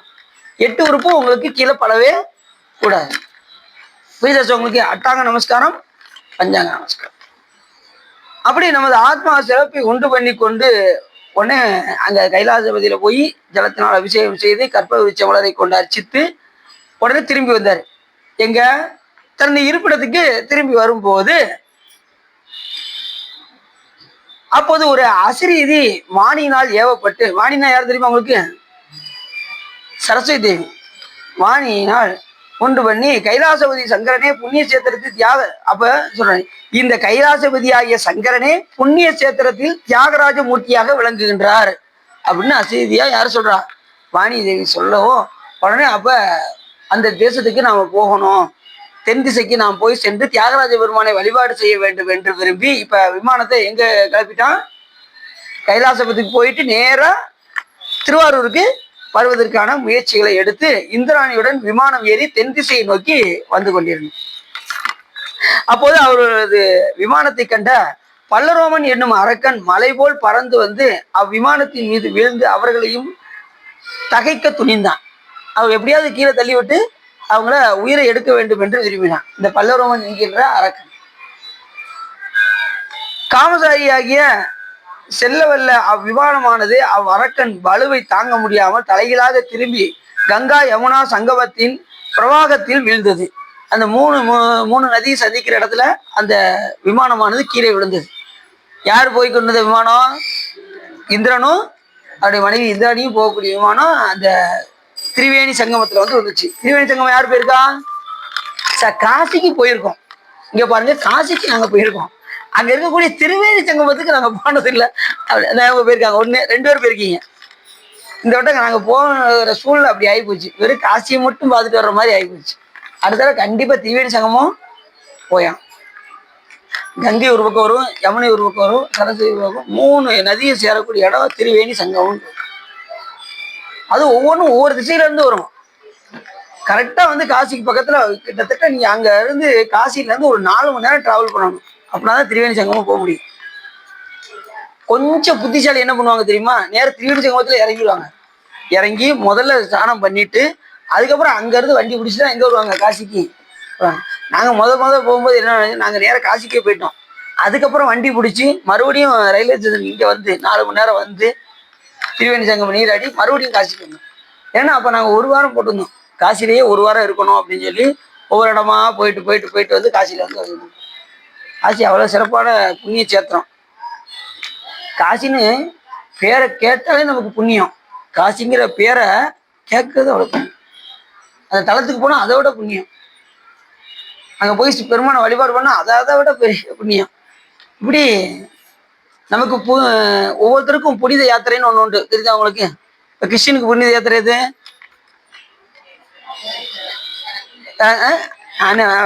ஆமா. இது முஸ்லீம்களுக்கு மெக்கா. மெக்கால யார் இருக்கா? சிவபெருமான் தான் இருக்கா. அது அவங்களுக்கே தெரியுமா தெரியல. சிவலிங்கத்தை கட்டி பிடிப்பாங்க. அது அடியில யூடியூப்ல தான் பார்த்தேன். அவங்க சிவலிங்க செஞ்சு உள்ள வழிபாடு பண்றாங்க விஷயமே நம்ம அதுக்கப்புறம் தெரிஞ்சது மெக்கால. அதுக்கப்புறம் நமக்கு புண்ணிய சேத்திரம் எது? புனித யாத்திரை காசி தான். புனித யாத்திரை வாழ்க்கையில ஒரு தடவையாவது என்ன செஞ்சிடணும்? காசிக்கு. அந்த காலத்துல பாத்தீங்கன்னா ஒரு 50 வயசு ஆயிடுச்சுன்னு வச்சுக்கோங்களேன், எல்லாம் கடமையெல்லாம் முடிச்சுட்டு பிள்ளைகள்லாம் கட்டி கொடுத்துட்டு, அப்பெல்லாம் சின்ன வயசுலேயே கல்யாணம் முடிச்சிருவாங்க. அப்பெல்லாம் சின்ன வயசுல கட்டி கொடுத்துருவாங்க. இப்ப 12 வயசுல கல்யாணம் ஆயிரும், 12, 15 அப்ப கல்யாணம் ஆயிரும். குழந்தை வந்து மறு வருஷம் பிறந்தமா 14, 15 ஆரம்பிச்சுன்னா 25, 35, 40, ஒரு 35 வருஷம் வரைக்கும் வாழ்ந்துட்டு அதுக்கப்புறம் எங்க கிளம்பிடுவாங்க? காசிக்கு பொடி நடையா கிளம்பிடுவாங்க. அப்படி பொடி நடையா போய்கிட்டே இருக்கும்போது எங்கக்குள்ள இருட்டுதோ அந்த வீட்டுல தங்கிக்கிடுவாங்க. அப்பெல்லாம் திண்ணை கட்டி வீடு கட்டுவாங்களா, அதனால எங்கெங்க இருட்டுதோ அந்தந்த திண்ணையில உறங்கிடுவாங்க. காலில் நிச்சதும் உடனே நடைபயணத்தை ஆரம்பிச்சிருவாங்க. இப்படி நடந்தேதான் அந்த காலத்துல எல்லாம் காசிக்கு போனாங்க. இப்ப நம்ம நினைச்சா என்ன செஞ்சிடறோம்? துட்டை கொடுத்தா போதும், உடனே நேர கொண்டு போய் காசியில இறக்கி விட்டுறாங்க. ட்ரெயின்ல 2.5 நாள் 2.5 நாள் ஏறணும்னா அங்க 2.5 நாள்ல போய் நாங்க காட்சியை பார்க்க போறோம். ரொம்ப கிடையாது, ஒரு 10,000 மட்டுமே. 10,000, 5,000 இப்படின்னு நினைச்சா என்ன செஞ்சிடும்? சுட்டு இருந்தா போதுங்கிற மாதிரி நம்ம போறோம். சரி, அப்படியாவது என்ன செய்யணும்? போய் இப்போ வசதியான ஆளுகள்லாம் இருக்காங்க, கோடீஸ்வரன்லாம் இருக்காங்க, அவங்களெல்லாம் என்ன செய்ய முடியாது? காசிக்கு போக முடியாது. அது கூட பெருமான் அருள் இருந்தா தான் என்ன செய்ய முடியும்? காசியை பார்க்க முடியும், ஏன்னா பார்க்க முடியாது. சரி, அப்படி அவ்விமானமானது அரக்கன் பலுவை தாங்க முடியாமல் தலைகீழாக கங்கா யமுனா சங்கமத்தின் பிரவாகத்தில் வீழ்ந்தது.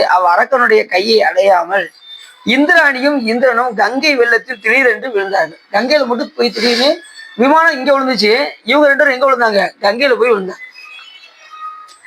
கங்கையில விழுந்ததுனால என்ன ஆச்சு அப்படின்னா, இந்த இந்திரனும் விழுந்ததும் காமதாரியாக விமானம் முறித்து தலைகீழாக விழவே தாங்கள் விழும்போது இந்திராணியானவள், நாதா கைலாசபதியே, என் கணவன் உயிர் பிழைத்திருக்குமாறு அருள் புரிய வேண்டும் என்று சிவருமன்ட்ட மண்டாடினார்கள். எப்பயுமே பார்த்தீங்கன்னா கணவர் கூட வேண்ட மாட்டாங்க, மனைவி தான் தன் கணவர் நல்லா இருக்கணும் அப்படின்னு வேண்டுவாங்க. அப்ப இப்ப என் உயிரை காப்பாத்துன்னு சொல்லலை, என்னுடைய கணவருடைய உயிரை காப்பாற்ற வேண்டும் கேட்டதுமே உடனே சாமி என்ன பண்ணாரு பாருங்க. அந்த காலத்துல அப்படிதான் இருந்திருக்காங்க. எதுனாலும் கணவருக்காகவே தான் செஞ்சிருக்காங்க. கணவனே கண்கண்ட தெய்வம்னு வாழ்ந்திருக்காங்க. இங்க இருங்க, அவரை பத்தி மட்டும் பேசாதீங்க. இப்ப பூரா அப்படியாகி போச்சு. எதை வேணாலும் பேசுங்க. சிவா இங்க வருங்க, என் கணவன் அப்படியாகி போச்சு. உங்களுக்கு வேற வேலையே இல்லையா சிவா? இந்த நேரத்துல அவரை போய் பேசிக்கிட்டு விடுங்க சிவா அப்படி எல்லாமே ஆகி போச்சு. இப்ப அப்படி அந்த காலத்துல கணவனே கண்கண்ட தெய்வம்னு அப்படிலாம் வாழ்ந்திருக்காங்க. ஏன்னா இன்னொன்னு கணவரும் அந்த அளவுக்கு இருந்திருக்க, சொல்றதை கேட்கக்கூடிய கணவராக இருந்தா பிரச்சனை இல்லை. கேட்கலன்னா ஷோ வேற வேலை இல்லையா? அப்போ இந்த நேரத்துல அவரை பத்தி பேசாதீங்க, எப்படி பேசுவா அப்படின்னு பேச விட மாட்டேன்.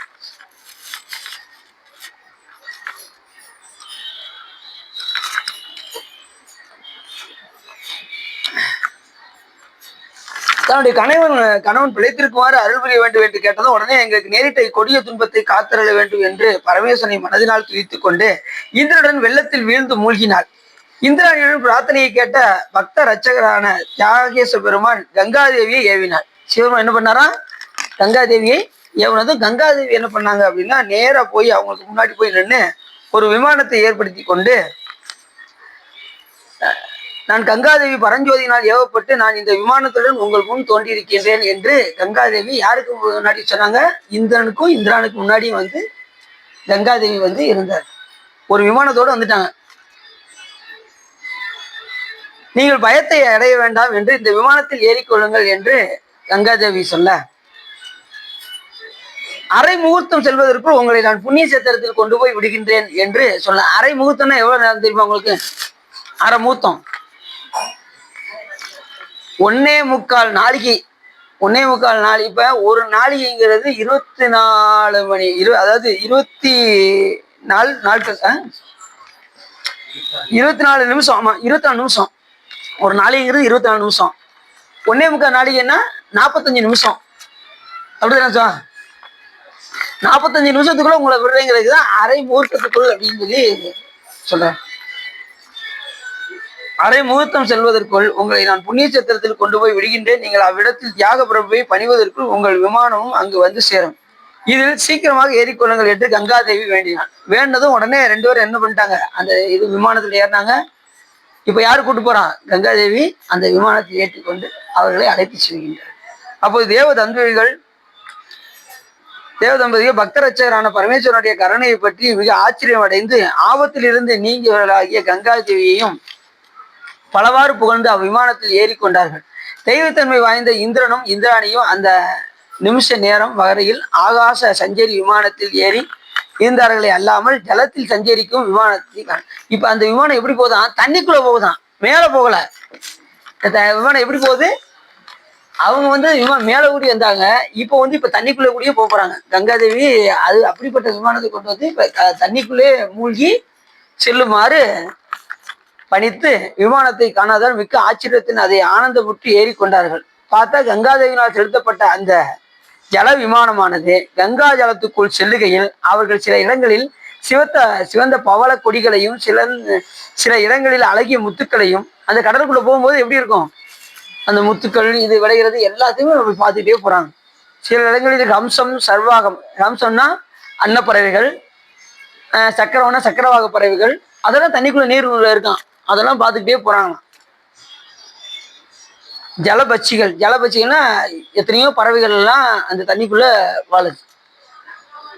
பாருங்க எத்தனை உயிர்கள் எங்கெங்கெல்லாம் இருக்கு, தண்ணிக்குள்ள எத்தனை உயிர்கள் இருக்கு. உலகத்தை காட்டிலும் அதிகமான உயிர்கள் எங்கதான் வாழுது? தண்ணிக்குள்ளதான் வாழுது. மீன்ல இருந்து கடல் நண்டு, கடல் ஆமை, நட்சத்திர மீன், இப்படி எண்ணில்லாத இதை நீங்க கடலுக்குள்ள ஆழத்துல போனீங்கன்னா எண்ணில்லாத விலங்குகளையும் பறவைகளையும் நீங்க பார்க்கலாம். அவ்வளவு சாமி உள்ள வச்சிருக்க. அத்தனை உயிர்களுக்கும் யாருதான் படி அளக்குறா? சாமி தான் படி. அண்ட சராசரங்களுக்கெல்லாம் சுவாமி படி அளந்துக்கிட்டே தான் இருக்காரு. கல்லுக்கும் அருள் கொடுத்த பெருமான் சிவபெருமான். கல்லுக்குள்ள தேரைக்கும் யாரு கொடுக்க உணவு? சுவாமி தான் கொடுக்காரு. அதுக்கு எப்படி உணவு கிடைக்கும்? அதான் ஆச்சு. கல்லுக்குள்ள தேரைக்கும் சாமி உணவு கொடுக்குறாரு. இப்ப நமக்கும் உணவு கொடுக்குறாரு, பிளாட்ஃபார்ம் உள்ளவங்களுக்கும் உணவு கொடுக்குறாரு, தண்ணீர் வாழ் உயிரினங்களுக்கும் உணவு கொடுக்குறாரு. எல்லாருக்குமே கருணை அள்ளி அள்ளி வழங்கக்கூடிய பெருமான் சிவன். ஆக எல்லாத்தையும் அப்படி காட்டிக்கிட்டே அந்த கங்காதேவி அந்த விமானத்தில் ஏற்றிக்கொண்டு அவங்க 2 வரையும் அப்படியே அழைத்து சென்று கொண்டு வந்தே இருக்கு. தேவதன் தம்பதிகள் மனதில் கருதியது போல் விமானமானது சில இடங்களில் ஜலத்தின் மேல் நீந்தி கொண்டு சென்றது. மேலே மிதக்குது, அப்புறம் உள்ள போகுது, மேலே மிதக்குது, அப்படி உள்ள போகுது கங்கையில. அங்கங்கே புண்ணிய நதிகளின் சங்கம ஸ்நானங்களில் விளங்கும் லிங்க வடிவாக பிரகாசிக்கும் சங்கரனுடைய மூர்த்திகளின் மகிமையை அவர்களுக்கு எடுத்துரைத்தார். இப்ப கங்காதேவி சாமியுடைய புகழையும் சொல்லிக்கிட்டே அவங்களும் கூட்டு போறாங்க. அந்த 45 நிமிஷத்துக்குள்ள சிவபெருமானுடைய புகழையும் சொல்லிக்கொண்டே அவர்களை அழைத்து செல்லும். இதுதான் சிவபுண்ணியம். இது அவங்களுக்கு. அப்ப கங்காதேவி எப்படி சிவபுண்ணியம் பண்ணது பாருங்க. சிவபெருமானுடைய புகழை சொல்லிக்கிட்டே இப்படி பாருங்க, இது எப்படி சிவலிங்க வடிவமா இருக்கு அப்படின்னு சொல்லி காமிச்சுக்கிட்டே அந்த தண்ணீர்ல உள்ள மூழ்கி அந்த விமானத்தில் போய்கொண்டே இருக்கு. அப்படி போகும்போது இவ்வாறு தேவதம்பதிகள் புண்ணிய நதிகளின் சேர்க்கையும் அலைகளின் அழகையும் வேகத்தையும் பல வகை மத்தியஸ்தங்களின் கூட்டங்களையும் பார்த்து கொண்டே சென்றார்கள். அரைமுகூர்த்த காலம் கழிவதற்குள் கங்காதேவியானவள் அநேகம் நதிகளின் வழியாகவும் அந்த 45 நிமிஷத்துக்குள்ள பல நதிகள்லையும் இதுலையும் உள்ள மூழ்கி அந்த விமானத்துல அவங்கள கூட்டு போய் சமுத்திரத்தின் வழியாகவும் நுழைந்து கிளம்பி பூமியின் கீழ் விளங்கும் அதல லோகத்தில், இப்ப இதுதான் ரொம்ப முக்கியமானது. இப்ப நம்ம கீழே என்ன இது இருக்கு? உலகம், பாதாள உலகம் கீழே இருக்கு, எல்லாத்துக்கும் கீழே இருக்கு. ஃபர்ஸ்ட் நமக்கு அடுத்த இருக்கக்கூடிய ஊர் எதுனா என்ன நாடு இருக்குன்னா அதெல்லாம் இருக்கு, அதல உலகம் இருக்கு. அதுக்கப்புறம் விதல உலகம் இருக்கு, அப்புறம் தராதல உலகம் இருக்கு, அப்புறம் ரசாதல உலகம் இருக்கு, அப்புறம் மகாதல உலகம் இருக்கு, அதுக்கப்புறம் தான் பாதாளம் இருக்கு. அதல, விதல, சுதல, தராதல, மகாதல, ரசாதல, பாதாள, 7 உலகம். இப்ப நமக்கு கீழே என்ன உலகம் இருக்கு? அதல உலகம் இருக்கு. அந்த அதல உலகத்துல என்ன இருக்கும்? தண்ணி தான் இருக்கும். இப்ப நம்ம பூமி சொன்னா என்ன வருது? போர்பட்ட தண்ணி வருது பார்த்தீங்களா? அப்ப அந்த அதல உலகத்தின் வழியாக இவர்களை கங்காதேவி அழைத்து அந்த நீர் வழியாகவே கூட்டு போறாங்க. இப்ப மேல போயாச்சு, தண்ணிக்கு மேல போயாச்சு. இப்ப தண்ணிக்கு உள்ள போகும்போது அதல உலகத்துக்குள்ள போயிடுச்சு. உள்ள போய் அங்க இருக்கக்கூடிய எல்லாத்தையும் காட்டிக்கிட்டே கங்காதேவியானவள் அழைத்து செல்கின்றார். யார? இந்திரனையும் இந்திரனையும். அப்படி அதிசயங்களையும் இந்திரனுக்கும் காட்டிக்கொண்டு வெகு தூரம் தட்சிணத்தில் சென்று ஊற்று முகவாரங்களையும் கடந்து காவிரி ஆற்றின் அடிபாகத்தையும் தாண்டி அங்கெல்லாம் போய் கடைசி காவிரி ஆகி இங்க வந்தாச்சு, சோழ நாட்டுக்குள்ள வந்தாச்சு. வந்து புண்ணிய வரத சேத்திரம் என்னும் கமலாலயத்தின் ஜலத்துக்குள் பிரவேசித்து அங்கிருந்து விமானத்துடன் வெளியே கிளம்பினார். அவங்க விட்டுட்டு டக்குன்னு யாரு போயிட்டான்? கங்காதேவி போயிட்டான். கடைசி இப்ப திருவாரூருக்கு வந்தாச்சு, கமலாலய குளத்துக்கு வந்தாச்சு. குளத்துக்கு வந்து பார்த்தா எல்லாரும் பார்த்து அதிசயிக்கிறாங்க, எப்படி திடீர்னு இப்படி வந்தாங்க அப்படின்னு சொல்லி எல்லாம் அதிசயிக்கிறாங்க.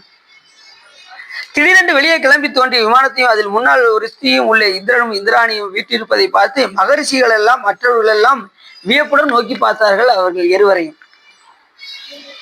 உடனே இந்திர விமானமும் அரக்கனை உதறி தள்ளிவிட்டு, அந்த அரக்கன் தடுத்தான் பாருங்க, அவனை உதறி தள்ளிட்டு அந்த விமானமும் நேரம் இப்ப எங்க வந்துருச்சு? திருவாரூருக்கு வந்துருச்சு. ஏங்க நீங்க போறதுக்குள்ள அந்த விமானமும் உங்க இடம் தேடி வந்துருன்னு சொல்லிச்சுல கங்காதேவி சொன்னாங்கல்ல, அதேபடி அவனை உதறி தள்ளிவிட்டு அவரு இந்திரனுடைய விமானமும் எங்க வந்துருச்சு? இப்ப திருவாரூருக்கு வந்துருச்சு. அப்படி வந்ததும் உடனே பிறகு புத்திரன் புரந்தரன் இந்திரன். புரந்தரன் யாருன்னு சொல்லுங்க பார்ப்போம். புரந்தரன் இந்திரனுக்கு தான் புரந்தரன் பேரு. கொல்லேன் புரந்தரன் மாலயன் வாழ்வு குடிகளினும் நல்லேன் எல்லேன் எனது அடியாரோடு அல்லால் நரகமுயினும் எல்லேன் எனது திருவருளாலே இருக்க பெறின் இறைவா உள்ளேன் பிறதெய்வம் உன்னை அல்லாது எங்கள் உத்தமனே அப்படின்னு யார் சொல்றா? மாணிக்கவாசகர் சொல்றாரு. அப்ப புரந்தரன்னா யாரை குறிக்கும்? இந்திரன். இந்திரன் வந்து உங்ககிட்ட வருவார், எங்க லோகத்துக்கு வாங்க, நீங்க சிவ பூஜை பண்றீங்க, சிவன் கோயிலுக்கு போறீங்க, எங்க லோகத்துக்கு வாங்க, உங்களுக்கு நிறைய போகங்களை காமிக்கிறேன் அப்படின்னு சொல்லி உங்களை கூப்பிட்டா நீங்க என்ன செய்யக்கூடாது? இந்திரலோகமா, அங்க ரதி தேவியெல்லாம் நடனமாடுவாங்களே அப்படின்ட்டு என்ன செய்யக்கூடாது? போகக்கூடாது. விஷ்ணு வந்து கூப்பிடுவாரு, நீங்க சிவனடியாரா இருக்கீங்க, எங்க லோகத்துக்கு வாங்க. கொல்லேன் புரந்தரன் மால் அயன் வாழ்வு குடிகடினும், யாரு கூட்டாலும் நினைச்சிக்க கூடாது, போகக்கூடாது. நமக்கு ஒரே லோகம் ஏதோ உலகம், சிவலோகம் தான். இப்ப இறந்தவங்களுக்குலாம் என்ன போடுறாங்க? அன்னார் அவர்கள் சொர்க்கலோகத்தில் போய் சுகமாக இருக்கிறார்கள் போடுவாங்க. இறந்தவங்களுக்கு என்ன போடுவாங்க? அவன் சிவலோக பதவி அடைந்தார், சிவனடி சேர்ந்தார் அப்படின்னு தான் போடுவாங்க. யாருக்குமே அப்படி போடவே மாட்டாங்க. அப்ப உலகத்துக்கே தெரிஞ்சிருக்கு, சிவனடி சேர்ந்தா தான் பிறவிக்கு வராது, மற்ற எந்த உலகத்துக்கு போனாலும் பிறவிக்கு வரும்னு உலகத்துக்கு தெரிஞ்சிருப்பாங்க. அது மாதிரி கரண்ட் போயிடுச்சுன்னு வச்சுக்கோங்க, சிவசிவா அப்படிப்பாங்க, பார்த்துருக்கீங்களா? கரண்ட் போச்சுன்னா என்ன சொல்லுவாங்க? சிவசிவான்னு சொல்றத அதை போய் சுருக்கி சுசுவா அப்படிவாங்க. அப்படியே அதுக்கு வீட்டுக்கு போயிருந்தேன், கரண்ட் திரும்பி சூசுவா அப்படின்னு வந்து சொல்றாங்க, என்ன சொன்னீங்க அப்படின்னு. சூசுவா அப்படின்னு, அது சூசுவா இல்லைங்க, சிவசிவா அப்படின்னு. அப்படியாங்க, சரி இன்னுமே சொல்றோம் அப்படியே சொல்லி பழகிட்டாங்க, சூசுவா அப்படியே பழகி வச்சுட்டாங்க. அது மாதிரி பேசாம சிவனேன்னு கிடவேன், உன்னை யார் அங்க போய் விழுந்து அடிபட்டு இப்படி உட்கார சொன்னா அப்படிங்கிறாங்கல்ல, சிவனேன்னு. அப்ப சிவனேன்னு நிம்மதியா இருக்கிறதுக்கு ஏன்பா அங்கங்க போய் அடிபட்டு இப்படி வந்து உட்கார்ந்து இருக்காரு. அப்புறம் ஒண்ணு சொல்லுவாங்க, நான் கிடைக்கேன் சிவனேன்னு அப்படின்னு என்ன அர்த்தம்?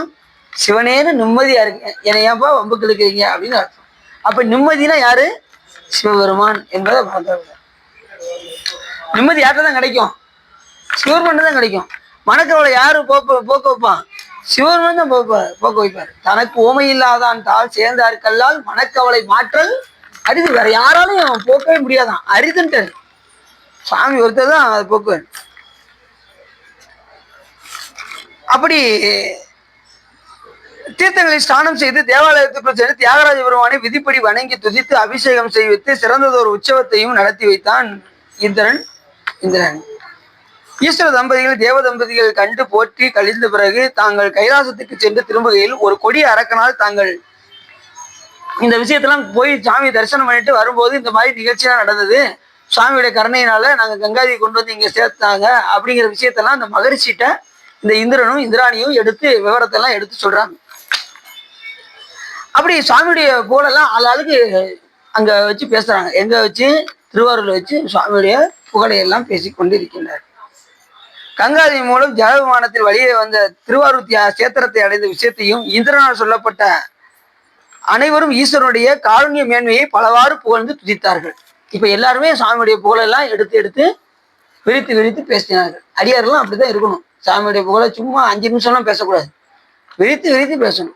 உங்களுக்கு எவ்வளவு காலம் கிடைக்குதோ முடிந்த அளவுக்கு சாமியுடைய புகழை எடுத்து விரித்து உரைக்க வேண்டும். இப்ப சுருக்கமா சொன்னாரு சுந்தரம் சுவாமிகள் 63 லைன்வார்களை பதிகத்துல, தில்லைவாழ் அந்தனதம் அடியார்க்கும் அடியேன், திருநீல கண்டத்துக்கு வேவனார்க்கடியேன், இல்லை எண்ணாத இயற்பகைக்கும் அடியேன், இளையாண்டன் குடிமாறன் அடியாருக்கும் அடியேன், வெல்லுமா மிக வல்ல மெய்ப்பொருளுக்கு அடியேன், வெறிப்பொருள் சொல் கொண்டையார் வேண்மென்றற்கு அடியேன், அள்ளிவன் முல்லையந்தார். அவர் ஒரு வரியில எல்லா நயனாரும் சொல்லிட்டாரு. அதை யார் விழித்துரைத்தான்? சைக்கிளா சுவாமிகள் ஒவ்வொரு நாயனாரை எடுத்துக்கிட்டு விரித்து விரித்து பாடிட்டாங்க. அதுதான் நமக்கு பெரிய. ஏன் பெரிய புராணம்னு வச்சாங்க? மொத்தம் 18 புராணங்கள்ல 18 புராணங்களும் சேர்ந்து 4 லட்சம் கிரகந்தங்களை கொண்டது. 18 புராணமும் 4 லட்சம் கிரகங்கள் இல்ல. இதுல கந்த புராணம் மட்டும் 1 லட்சம் கிரகந்தங்களை முழுசா கொண்டுருச்சு. மிச்சம் 3 வந்து 17 இது பிரிச்சு வச்சுக்கோங்க. 1 லட்சம் கிரகந்தங்களை கொண்ட கந்த புராணத்துக்கு தான் என்ன வச்சிருக்கணும் பேரு? பெரிய புராணம் வச்சிருக்கணும். ஆனா எதுக்கு வச்சாங்க? திருத்தொண்டர் புராணம் என்னும் பெரிய புராணம். ஏன் அப்படின்னா தொண்டர்களுடைய பெருமை சொல்வதும் பெரிதே. இது அவங்களுக்கு, அதனால பெரிய புராணத்துக்கு அது தனிச்சிருக்கு. அப்படி இறைவனுடைய புகழையெல்லாம், இறைவனுடைய புகழையும் அடியாருடைய புகழையும் எடுத்து எடுத்து விரித்து விரித்து நாம பேசணும். அதிகாலம் சுவாமியை பத்தி பேச பேச பேச பேசாதனாலெல்லாம் பிறவான் நாடு. கேட்காத செவி இருந்தும் பயன் இல்லை. சாமி பத்தி பேசாத வாயு இருந்தும் பயன் இல்லை. இறைவனை கண்ணால காணாத கண் இருந்தும் பயன் இல்லை. அவனை புகழை கேட்காத காதும் காதல். அப்படின்னு நம்ம அருளாளர்கள்லாம் அப்படி சொல்றாங்க. அதனால உறுப்பு அனைத்தையும் எதாகணும், சிவப்புழுதாகவும் சிவ வழிபாட்டுக்காகவும் பயன்படுத்தி இந்த உடம்ப நாம் என்ன செய்யணும், பேணி அதுக்காக தான் பேணி பார்க்கணும், பாதுகாக்கணும். எதுக்காக? சிவருமானை வழிபாடு செய்வதற்காக இந்த உடம்பை பேணி பாதுகாக்க வேண்டும். உடம்பினை முன்னம் இழுக்கண்டிருந்தேன், உடம்புனுக்குள்ளே ஒருவர் ஒன்று கண்டேன், உடம்பினுக்குள்ளே உத்தமன் கோயில் கொண்டான் என்று அந்த உடம்பினை நான் உள்ளிருந்து ஓம்புகின்றேனே சொல்றாரா. அதுக்காக நம்ம சுத்தமா வச்சுக்கணும் இந்த உடம்பை. எப்படி கொடுத்தாரோ அதே மாதிரி பத்திரமா கொண்டு போய் இந்த உடம்ப நாம சாமிகிட்ட கொண்டு போய் சேர்க்கணும். சரிதானாச்சா? சரி, அப்படின்னு சொல்லி இந்த கதை முடியுது. எல்லாரும் சுவாமியுடைய புகழை விரித்து பேசி மகிழ்ந்தார்கள் அப்படின்னு முடியுது. அடுத்து நம்ம பார்க்கக்கூடியது நவக்கிரகங்களின் நிலைமையை காத்த லீலை. அது என்னங்கிறத நம்ம என்னைக்கு பார்க்க போறோம்? என்னைக்கு? பிரதோஷமா? சார் திங்கக்கிழமை பிரதோஷமா? அப்படியா? அப்ப செவ்வாய்க்கிழமை அங்க இருக்கு. புதன்கிழமை என்ன இப்படி இருந்துச்சு? இல்லை ஞாயிற்றுக்கிழமை வந்துடலாமா? ஞாயிற்றுக்கிழமை வந்துடலாமா எல்லாரும்? ஞாயிற்றுக்கிழமை எதுவும் வேலை இருக்கா? நாங்க முக்கியமான பதிக்க பாடலாம் நினைச்சோம். வரேன் காலையில தானே, சாயங்காலம் இருக்கா? அதான் சாயங்காலம் வச்சிடலாமா ஞாயிற்றுக்கிழமை? இல்லை நாங்கள் ஆலோசனை செய்து கொண்டிருக்கிறோம் சிவா. வர மாட்டாங்களா? சரி, அது என்னங்கிறத நம்ம அடுத்து பார்ப்போம். அது திங்கக்கிழமை இதுனா செவ்வாய், அவங்க புதன்கிழமைன்னு சொல்லி நம்ம செவ்வாய்க்கிழமை பார்ப்போம் நிச்சா. சரி, இது நல்ல ஒரு முக்கியமான ஒரு லீலை போய்கிட்டே இருக்கு. அப்புறம் அடுத்த வாரம் நம்ம வாதூர் அடிகள் புராணம் எடுக்க போறேன் சாடியன்னு. மாணிக்கா சுப்பிரமணிய வாழ்க்கை வரலாறு, அது அந்த புக்கு வாங்கி வச்சிருக்கேன். அது பாடல்களாக தான் வரும். பாடல்களாக கொஞ்சம் கொஞ்சமா நம்ம மாணிக்காசருடைய வரலாறை நம்ம பார்க்கலாம். அப்படியே ஊடால வாதூர் அடிகள் புராணத்தை நீங்க தெரிந்து கொள்ள வேண்டும் என்பதற்காக ஒரு நாள் நம்ம வாதூர் அடிகள் புராணத்தை, ஒரு நாள் புராணம், ஒரு நாள் அது சீக்கிரத்தில் முடிஞ்சிடும். அந்த புராணம் அது ஒரு வருஷம்லாம் ஆகாது, ஒரு 30-40 வரும். அது நம்ம கரெக்டா அடுத்த வருஷத்துக்குள்ள முடிச்சிடலாம். ஏன்னா இது 365 இல்லைங்களா, முடியறதுக்கு நமக்கு 6 வருஷம் ஆயிரும். அதனால ஊடல அந்த புராணத்தையும் நம்ம ஏற்கனவே நம்ம போனட்ட சிவதர்மோத்திரமும் இதை எடுத்தோம்ல, திருச்செந்தூர் புராணமும் எடுத்தோம். அதே மாதிரி இதையும் நம்ம எடுத்து இப்படி கூட ஒரு புராணம் நம்ம சிந்திச்ச மாதிரி இருக்கும். மாணிக்காச புராணம் பத்தி நீங்க நிறைய தெரிஞ்சுக்கலாம். கடவுள் மாமுனிவர் அருளி செய்த வாதூர் அடிகள் புராணம், அது ரொம்ப அருமையா இருக்கும். மாணிக்காச புராணம் அமைச்சராக இருந்ததுல இருந்து அவர் எப்படி சுவாமி ஆட்கொள்ளங்கிறதுல இருந்து கடைசி மோட்சம் அடைகிற வரைக்கும் அழகா பாடல்கள் நல்லா சொல்லியிருக்காங்க. நம்ம நல்லா சிந்திக்கலாம் மாணிக்காசரை பத்தி. சரிதானா? அடுத்த வாரம் நம்ம முதல்ல மாணிக்காசரை பத்தி பார்த்துட்டு அப்புறம் ரெண்டாவது இதை பார்ப்போம். என்னச்சா? புதன் வியாழன் பார்த்தோன்னா நினைக்கிறேன். இல்லை செவ்வாய் வியாழன், இல்லை புதன் வியாழன், ரெண்டு ஏதாவது பார்த்தோம். எல்லாருக்கும் ஓகே தானா? பாதிரி போனதை எடுக்கலாமா சார்? சரி, திருவள்ளூர் கூட்டிக்கிட்டேன். அதுக்காகவே நான் அடின்னு சங்கரங்கோயில் போயிருந்தேன். அங்கே அந்த புக்கு விற்றது, அப்படி கொடுத்து வாங்கிட்டு வந்துட்டேன் சாமி திருவிழாவில். சரி, அப்புறம் விநாயகர் புராணம் இருக்கு, அது அடுத்த வருஷம். இதை முடிச்சுட்டு விநாயகர் புராணம். சரிதானா? விநாயகர் பற்றி நிறைய தெரிஞ்சுக்கோங்க. விநாயகர் புராணம் இருக்கு அடுத்து. சரி, எல்லாம் நூல்களாக வாங்கி வாங்கி வச்சிருக்கு, ஒன்று ஒன்றா எடுப்போம் சாமி திருவிழாவில். இனி என்ன பேசானாலெல்லாம் அதனால சாமி பற்றி நல்லா செஞ்சுப்போம். நீங்களாம் மிகுந்த புண்ணியம் செஞ்சவங்க, அதனாலதான் இத்தனை புராணம் உங்களுக்கு கிடைச்சிருக்கு. இப்போ இந்த இந்த ஒரு 5 வருஷத்துக்குள்ள எத்தனை புராணம் நம்ம செஞ்சுருக்கோம், யோசிச்சு பாருங்க சாமி திருவிழாவில்.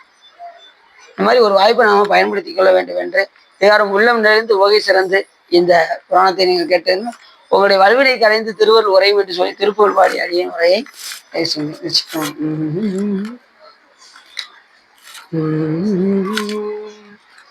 ஏது புத்தியையா எனக்கு இனி யாரை நினைத்திடுவேன் அவக்கு ஏகிரத்தல் கொலோ எனக்கு நீ தந்தை தாயன்றே இருக்கவும் நானும் இப்படி ஏது வித்திடவோ சகத்தவர் ஏசலில் படவோ நகைத்தவர் கண்கள் காண பாதம் வைத்திடையாதரித்தனை